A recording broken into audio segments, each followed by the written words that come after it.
जी sir, आप दिल्ली आए हुए हैं, कोई खास वजह? मुझे तो नॉमिनेट कर दिया है प्रेसिडेंट ऑफ इंडिया ने राज्यसभा में, जी तो मैं यहाँ हूँ। जी, लेकिन रिसेंटली अभी आपने एक इवेंट भी आपने विजिट किया है। I think that's National Book Trust World Book Fair. जी हाँ, अभी तो वैसे तो खैर 3 दिन पहले मेरी अपनी किताब भी रिलीज हुई है। जी, मेरी शायरी की जो पहला कलेक्शन था वो तो आया था 1995 में, तो समझिए कितने साल हो गए। जी 17 साल। 17 साल बाद दूसरा कलेक्शन आया है। जी लावा, जी जो अभी 3 दिन पहले वाइस प्रेसिडेंट साहब ने हामिद अंसारी साहब ने रिलीज किया जी इंडिया हैबिटेट में।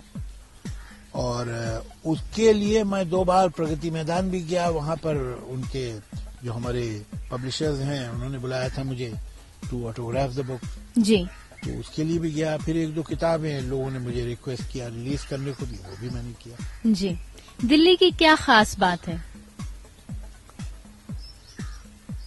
भाई ये तो हिंदुस्तान का कैपिटल है और आज से नहीं है, बड़े वर्षों से है। दिल्ली आके एक बड़ा सेंस ऑफ हिस्ट्री होता है।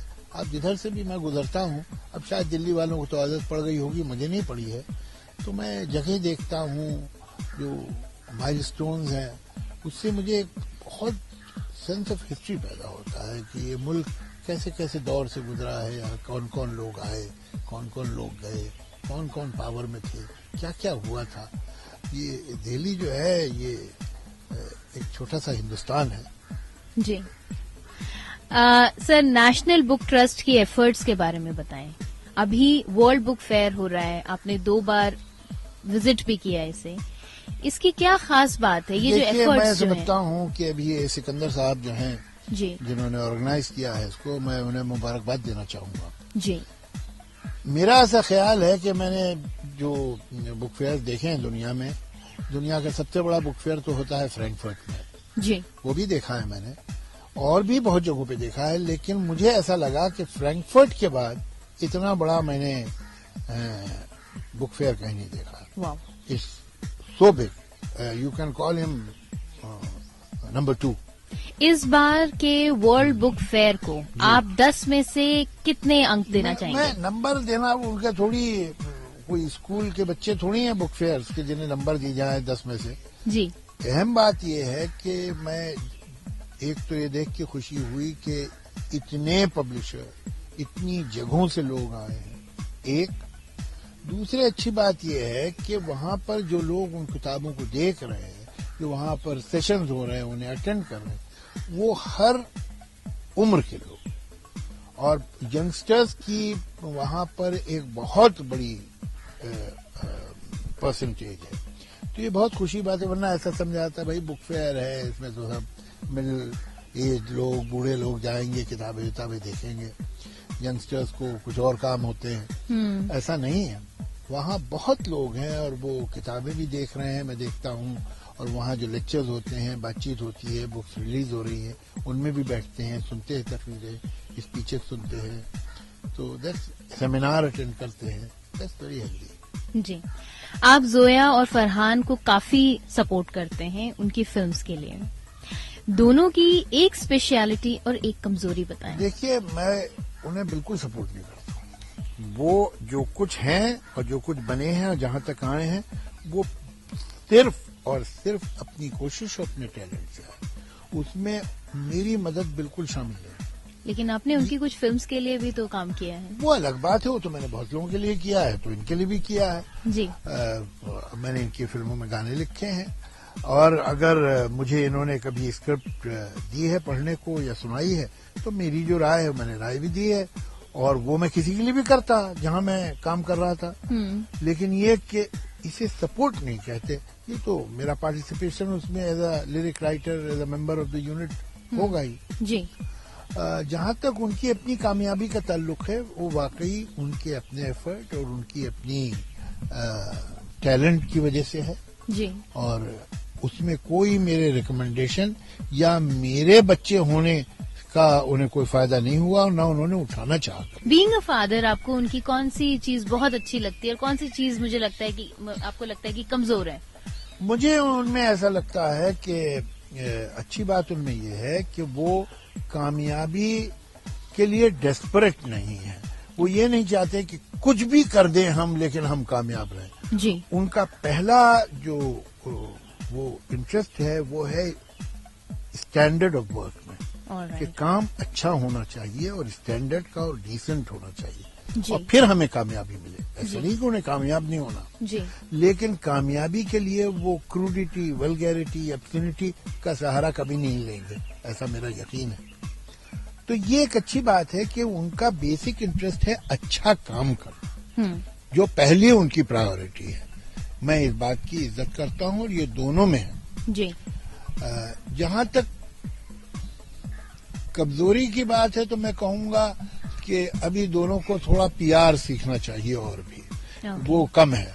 वो अपना काम करके खुश रहते हैं, कोई उसमें जो नेटवर्किंग है या जो अपने प्रोजेक्शन है इन सब की परवाह नहीं करते। वो कोई तारीफ की बात नहीं करना चाहिए। जी। बॉलीवुड में पहले जो गाने लिखे जाते थे और आज जो गाने लिखे जाते हैं उनमें काफी अंतर है। कोई नाराजगी उस चीज पर आपकी? यकीनन है। मुझे ऐसा लगता है कि हमारे गानों का कंटेंट का स्टैंडर्ड बहुत गिरा है जी, और मुझे इस बात का दुख है। और है क्या कि अब स्टैंडर्ड कितना गिरा है इसलिए नहीं पता लग पाता है कि वो वर्ड ही सुनने में नहीं आते। अब मैं वर्ड ठीक से सुन सकूं तो बताऊं कि भाई कितना गिरा है। इतना तो पता चल गया, गिर गया, लेकिन कितना वो तो तब बता सकूंगा जब मैं वर्ड सुन पाऊं गाने के। मुझे तो वर्ड ही नहीं समझ में आते। सर डबल मीनिंग जो जितना होता है वो कोई जमाना होगा, अब तो सिंगल मीनिंग के भी उसमें भी काफी स्टैंडर्ड गिर गया। हाँ, वो सिंगल मीनिंग ही नहीं मिलते। वर्ड समझ में आएगा तो कोई मीनिंग निकलेगा ना, या नहीं निकलेगा। जी। तो आजकल तो जो गाने हैं वो कुछ जिब्रिश से होते जा रहे हैं। ऑलराइट सर, एक रैपिड फायर राउंड खेलेंगे आपके साथ। So you ready? चलिए। Latest favourite Bollywood male actor? Hrithik Roshan. Latest favourite Bollywood female actor? Kareena Kapoor. Latest favourite film director?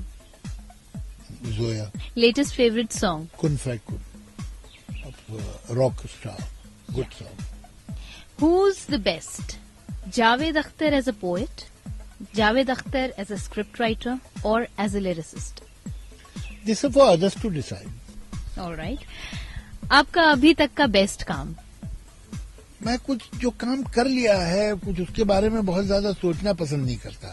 जी। कि ये जो डायलॉग था वो बहुत अच्छा लिखा था, और ये जो सीन था बहुत अच्छा था, और ये जो मैंने गाना लिखा था। अब ये दूसरों को फैसला करने दो क्या अच्छा था क्या बुरा था। जब काम कर रहे हो तो कोशिश करो कि अच्छा करो। जी। उसके बाद छोड़ दो। जी। आपका अभी तक का वो काम जो आपको लगता है कि आपने सबसे खराब काम किया? एक बहुत उम्दा फिल्म शुरू हुई थी, अर्जुन जो थी, बहुत बरस पहले लिखी थी। मुझे ऐसा लगता है कि अगर मुझे दोबारा उसे मौका मिले लिखने का तो मैं उसके सेकेंड हाफ में कुछ तब्दीलियां करूंगा। जैसे मुझे लगता है कि काला पत्थर जो हम लोगों ने लिखी थी 70s में, वो बहुत अच्छा कंटेंट था, लेकिन वो उससे बेहतर हो सकता था। और अगर इस तरह से किया होता और कहानी को इधर ले गए होते तो ज्यादा अच्छा था। जी। जैसे मुझे लगता है कि मशल जो थी उसमें बहुत अच्छे अच्छे सीन थे और बहुत उम्दा बातें थी, लेकिन कहीं उसके सेकेंड हाफ में मैंने गड़बड़ की थी। वो अगर मैं दोबारा लिखूं तो उसको ठीक करूंगा, ऐसा जरूर ख्याल आता है। इवन सागर का जो सेकेंड हाफ है उसके बारे में मुझे लगता है that it could be better. ये करते तो ज्यादा अच्छा था। जी। Who's best as director, Zoya या फरहान? मुझे जोया ने 2 फिल्में बनाई हैं, उनमें जो फिल्म बहुत पसंद है वो है जिंदगी न मिलेगी दोबारा। फरहान ने 3 फिल्में बनाई हैं, मैं 4 फिल्में बना दी है। तो 2 डॉन, एक लक्ष्य जो मैंने लिखी थी स्क्रिप्ट, और एक दिल चाहता है। तो मुझे अपनी फेवरेट जो इसकी फिल्मों में लगती है दिल चाहता ही लगती है, जो उसकी पहली फिल्म थी। अब अगर ये कहें कि जोया की जो फिल्म मुझे पसंद है वो जिंदगी न मिलेगी दोबारा, और फरहान की जो फिल्म पसंद है वो दिल चाहता है। आपने दोनों फिल्में देखी हैं? जी। फैसला कर सकती हैं कौन सी बेहतर है? सर मुझे दिल चाहता है ज्यादा पसंद है। अब जरा यंगर एज में देखी होगी आपने। तो ये दोनों जो है बड़ी कमाल की फिल्म जी। जो उनका बेस्ट वर्क है दोनों का, वो दोनों ही का बहुत अच्छा है। जी। शोले या डॉन? शोले। फिल्म इंडस्ट्री में आप क्या बदलना चाहेंगे? आपको क्या लगता है कौन सी चीज खराब है?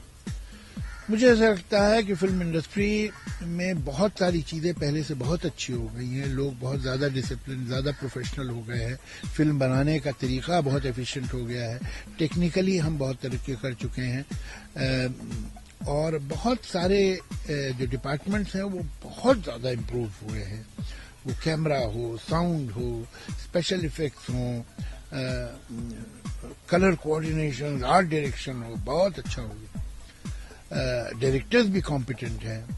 हमारे यहाँ जो चीज इम्प्रूवमेंट चाहती है वो है वर्ड, चाहे वो स्क्रिप्ट हो और चाहे लिरिक हो। ये अगर हम उतनी ही मेहनत से उतनी ही इम्प्रूवमेंट करें जितना कि कैमरा वर्क में हुआ है, जितना साउंड में हुआ है, जितना एडिटिंग में हुआ है, जितना आर्ट डायरेक्शन में हुआ है, उतना इम्प्रूवमेंट हमारी स्क्रिप्टिंग में और हमारी लिरिक राइटिंग में नहीं होगा।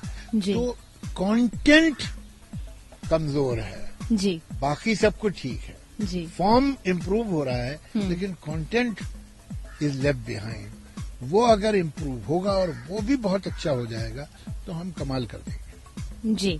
अगर आपके पास सिर्फ 100 रुपए हो और आपको ऑप्शंस मिले कुछ खरीदने के लिए, उस 100 रुपए से आप क्या खरीदेंगे? खाना।